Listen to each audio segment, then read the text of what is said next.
Welcome back to Black Talk Radio News. Scotty Reed in again for this broadcast behind what I call these enemy lines, the United Corporations of America. And we do have on the line with us Mr. Shamus Cooke. He is a political analyst. You can find some of his writing on workerscompass.org. That's workerscompass.org.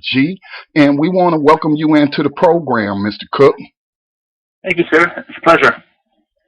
Well, Mr. Cooke, what prompted me to contact you is you wrote a pretty interesting article that I got sent to me through my subscription to globalresearch.ca, and I see it's also posted to workerscompass.org. And you're asking the question about why is President Obama silent over the new Congo war? You start off with giving some history about the war that ended in 2003, and am I reading correct that it's estimated 5.4 million people were killed? That's true, and I think many experts would say that that's an underestimation. I think 6 million now is probably the more accurate number, especially if you consider the new war in the Congo as an extension of the last war. And that number, 6 million, I think is pretty widely accepted now. And educate us on what the first one was over, the war that ended in 2003. Was it over the usual things we hear about, like resources? It was, and what's so striking about this conflict is that there's no comparable historic genocide using 6 million as an example, where we know so little about the origins of the conflict. And in this case, racism really is the basis for that ignorance. I think most people in the U.S. don't even know there was a Congo war where 6 million people were killed. And if you read about it, you know even less, because the normal analysis that goes along with it is so superficial and so shallow that you are led to believe, essentially, if you read about it, that the origins of the war lay in the backwardness and the barbarity of the people there, which is really a racist assumption, in the same way that the Rwanda genocide was described in the U.S. media and in the movies and books, that basically there's no origin for this conflict, so therefore we're led to make a pretty racist assumption about why these people killed each other.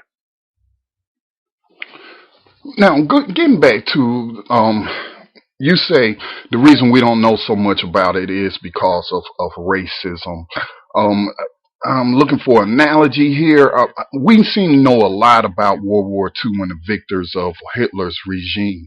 And are you saying that because so many European lives were lost during World War II, as opposed to these 6 million people being killed in the Congo, that the rest of the world doesn't seem to care, or at least the mainstream media doesn't seem to care? Yeah, that's exactly it. I mean, you can simply imagine if 6 million people were killed in France today, there would be a global uproar.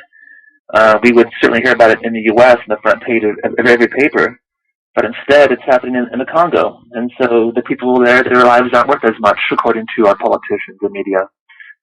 So that's really a historic tragic that has no comparison. And what's even worse is that the Congolese, they have faced a previous Holocaust in their history. About 10 million Congolese were killed under the regime of King Leopold under the Belgium domination. And, that is pretty much not known by most people, and it was allowed to happen for the same reasons, that their lives weren't worth as much as our lives are. Ours meaning European lives. Now, what puzzles me, like you just used the example of France. If 6 million people were killed in France, it'll be all over the news. The UN will be coming out with resolutions. And I want to look at Libya. Now, many of the people I interviewed about NATO's action in Libya and overthrowing the government of Muammar Gaddafi, the reasons given was we want to stop the slaughter of all of these people, although from what the reports I'm reading now is that there was no evidence that there was any kind of mass slaughter being committed by Muammar Gaddafi, and but yet the United States, along with the UN Security Council, came up with a resolution that authorized NATO to go in. So why aren't we seeing the same thing here? Well, it's interesting, the Libyan comparison. That was a regime that we wanted overthrown, and we used, like you said, NATO as a means to overthrow that regime. Um, I think the difference is now that we are using Rwanda and Uganda, which are two U.S. puppets in the region, to overthrow the Congan regime. And our means to do that are very secretive, and we don't have European allies in the same way that we have European allies against Libya. For example, France is a backer of the current Congo regime, and this is kind of a proxy war of sorts. France has an interest in keeping the current regime in place, and we have an interest in overthrowing that regime. So, we can't have the same NATO backing to overthrow the Congo regime that we had to overthrow Libya. And also Libya is different for another reason. I think in the U.S. perception of Libya, it's kind of perceived as being part of the Middle East versus Africa, because there's Arab people in Libya as well as African, as dark-skinned African people in Libya. So I think the perception in the U.S. of Libya is that of a Middle Eastern country, when in fact it's an African country, of course. Yeah, I don't want to get too off target with Libya, but who are the players now? Now you mentioned that France is backing the current government. Now, from what I read, this was a democratically elected government, was it not?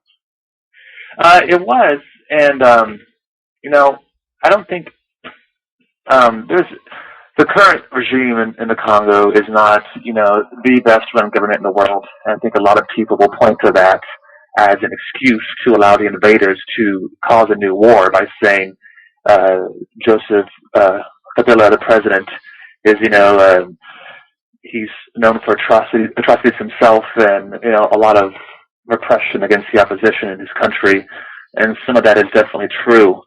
But however, I think Western analysts are using that as a reason to allow the invaders to conquer the Congo and start this new war.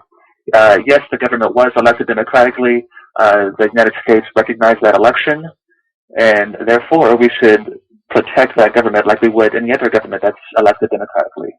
So there's a major contradiction in how we treat the Congo's government versus other governments. Now, from your article, you also state, that the U.S. government also had, its bloody hands in the previous conflict. Of the Congo War, you mean? Yes, the Congo War. That Bill Clinton pretty much looked the other way. That's right. And this is a history we're not taught at all, and it's connected to the Rwandan genocide, which we've heard quite a bit about in the U.S., but really the origins of that genocide are never explained. And what essentially happened was our main puppet in the region is Uganda. The dictator there, Museveni, he basically invaded Rwanda by using his protege, who was Paul Kagame, the current president slash dictator of Rwanda. So he invaded Rwanda from Uganda, and that sparked the genocide in Rwanda. And after we installed a U.S. puppet in Rwanda, post-genocide, Uganda and Rwanda jointly invaded the Congo, starting the war. The whole time, the U.S. knew about what was happening. We backed Uganda and Rwanda. There's even documentation where Paul Kagame, the Rwandan president, told Bill Clinton, "I'm going to invade Rwanda." And Bill Clinton didn't say anything in return, which essentially means he agrees with the invasion and he's going to offer support politically and continue to fund Rwanda by international aid. So all these different actions and lack of actions equal direct and indirect support of the last Congolese invasion by Rwanda and Uganda. And you say pretty much from your analysis that the same thing is happening today, and even some of the Rwandan war criminals involved in the last Congo war are involved now.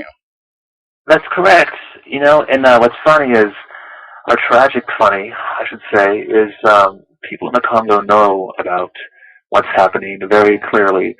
Uh, for example, when the militia, they call it a militia, it's really a Rwandan armed unit, but the militia is called M23. This is the Rwandan-backed militia that's invaded the Congo. And when they entered the city of Goma and essentially took it over in the Congo, there was a large demonstration of Congolese women who held a giant banner that says, "Rwandans out, President Obama intervene now." Uh, that demonstration got zero publicity in the U.S. media, uh, but it was so powerful because it totally explained what was happening. They knew that Rwandans were overtaking their country. They wanted the U.S. government to intervene, and they knew that we were capable of stopping the Rwandans. For example, right now in the Congo, there are 17,500 UN peacekeepers in the Congo. There's U.S. Special Forces in the Congo. And they did nothing at all to stop the invasion of the Rwandans. They allowed it to happen. And the Congolese know that they did this. The Congolese actually attacked the UN buildings after the fact, basically showing the UN that, you guys are worthless and you're in cahoots with the Rwandans who are invading, and you're allowing this new genocide to take place. So they're very aware of what's going on. It's us in the United States who are left in the dark. Now, as you heard, as I introduced this segment, I refer to the United States actually as the United Corporations of America. And many, when we see countries seek to nationalize their natural resources, and in this case, it appears from what you have written that the current democratically elected government wants to renegotiate with the international corporations for the contracts that they have to extract Congo's precious metals. Now, the type of metal that you write about is actually very, very important. I think it's cobalt, which is used in many electronics, and without, pretty much the way everything runs involving electronics, you pretty much see a lot of things affected as far as products and whatnot. That's true, and it's not only cobalt that the Congo is rich in. They are rich in many rare minerals that go into the production of cell phones, military technology, batteries for new cars and whatnot. Um, it's a very, very wealthy country, not only in those rare minerals, but also in oil and diamonds and all kinds of goodies that U.S. corporations can profit off of. And I think what happened was, and this is more than obvious at this point, is that the IMF and World Bank, they were really controlling what happened in the Congo as far as the resources go. And the president Joseph Kabila, his was understood that his country was getting ravaged by these corporations, and he wanted to negotiate a different deal. And he turned to China for that. And, the Chinese have their own interests. They aren't, good Samaritans of any kind, but they offered the Congo a better deal as far as building infrastructure in the country and just a better deal on exporting the materials there. So after a deal was reached with the Chinese, that basically made Joseph Kabila, the current president of the Congo, an enemy, and now he's being overthrown. Wow. Now, this is related, and Susan Rice has been dominating the news lately, the ambassador to the United Nations, and a lot of people say, the uproar about what happened in Benghazi is being used politically by Republicans in the Senate as well as the House.